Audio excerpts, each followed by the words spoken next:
Welcome to another episode of the Complete Performance Mythbusters Fitness Edition series, where I take different myths or topics around fitness, around nutrition, around mindset to help break them down and give you the stuff that you need to know. Because there's stuff on social media that's one, not true, and two, packed into buckets and buckets of information that you don't really need to know. I get you need the simple, easy, applicable stuff to take and use in your life. So, today's myth is, I don't want to build muscle, I want to lose fat, I want to lose weight. You guys, you want to build muscle. You want to lose weight and build muscle. Muscle is so important.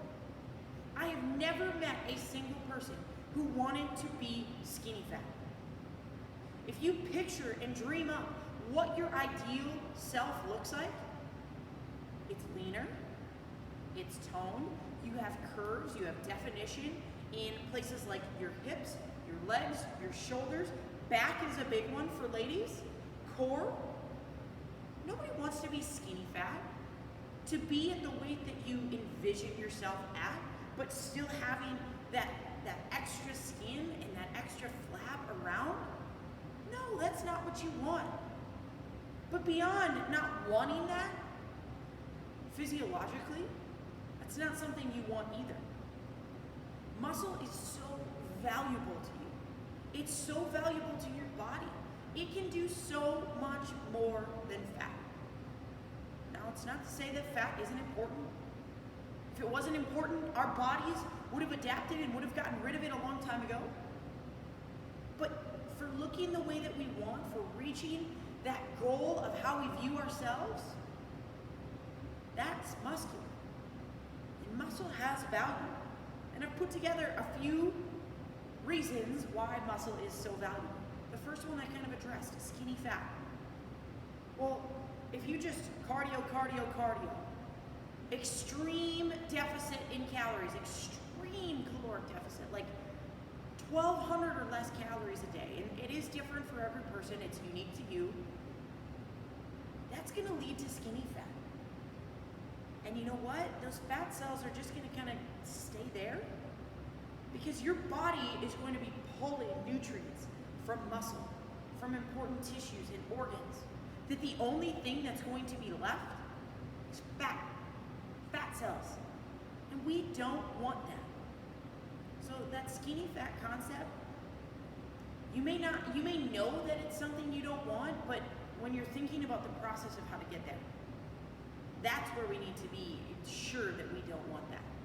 That we're lifting weights, we're challenging our muscles, we're eating enough calories, eating enough protein, getting enough macro and micronutrients into our system. The second with that is, if you have more muscle, you burn more calories by simply having more muscle. Muscle requires more calories, more nutrients, more resources for maintenance. This simple act of having more muscle on your body burns more calories because they're firing, they're working in every single thing that you do. Every twitch, every blink, every movement. That takes calories. So having more muscle burns more calories, which means that your caloric set point, where you need to be for maintenance, even for deficit, is higher. Another positive for having muscle. Beyond that, the shrinkage of fat cells. So here's the thing to know about fat cells. They don't go away. Whoa, what? Fat cells don't disappear. They stay there, they just shrink. And when you lose weight, those fat cells get smaller and smaller and smaller. That, I should say, when you lose weight the appropriate way, the right way, those fat cells shrink. When you lose them through heavy cardio, repeated beatdown of your body, through major caloric deficits, those are ways that are less effective in shrinking those fat cells. Now, here's the thing to note about this. The process of building muscle with that helps to shrink the fat cells. the simplest and the easiest way, and this is not the proven scientific way, but it helps a lot of clients to see that, is when you are building muscle and you're shrinking fat, think of the muscle as kind of crunching down those fat cells. It's a gradual, very slow process. It's not like you pump out some bicep curls and that fat that's right there that you don't like, all of a sudden, squish that. It's not like a bug. But building those muscles and making those muscle cells larger helps to shrink the fat cells. The other thing to note about that is, and it piggybacks right off of it, is that naturally, the body views fat as necessary. You think back to our ancestry, we go through phases of high amounts of resources and food, low amounts of resources. So it would store fat in those periods because we could get more calories out of it. It provides insulation. We needed the fat. Muscle isn't viewed as efficient in the body. So we need to build muscle, we need to use muscle to remind the body that, yep, I need that. It needs to be fed so the body knows nutrients need to go there. I need that in my body because, and this is one of the cons about muscle, is that it burns so many calories that when you're in starvation, when you're in desperation mode, that body's hungry, it's tired, it views muscle as inefficient. So in order to feed the body, in order to maybe convince it that it doesn't need as many calories because we're entering into this starvation mode. We're tired, we want to take less energy and expend less energy.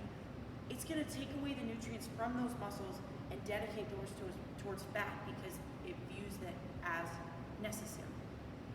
That's why you want to work and challenge your muscles. Last but not least, it pushes more. The more muscle you have, you get to push more in the gym. You get to push more in your day-to-day life because you can lift more, you have more energy. You can move more throughout the day because you're stronger.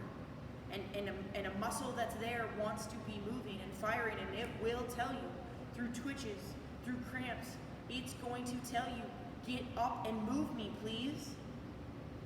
But if you have more muscle, you can push more in the gym. You can push more in your training. So you're able to burn more calories, to build more muscle, to burn more fat. It all interconnects.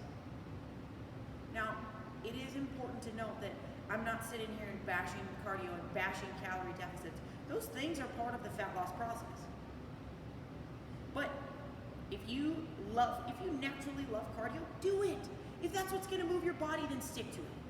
But what I'll challenge you to do is to add in a minimum of 2 days of strength training. Some type of resistance training. Something different than pumping out miles, swimming laps, canoeing, rowing, whatever it may be. Do something that's going to stress your muscles so that your body views them as efficient and so that you need them. Calorie deficit, if you feel that the only way for you to lose weight is by eating at 1,000 to 1,200 calories, even below that 1,500 mark for a lot of us, is very low. So we want to make sure that we get to that right point. And if you're believing that you need to be below that 1,200 mark, below that 1,500 mark, I want to help you. So grab the information that's linked to this video, apply for nutrition coaching, because I want to get you as much food as possible while still seeing results. It's going to make you feel better. Your results are going to be better, and you're more likely to stick to this long term. Hey, thanks for checking in on this episode of Complete Performance Mythbusters Fitness Edition. Stay tuned for more episodes. Check out previous episodes. I love making these videos to help you know what you need to know in your journey.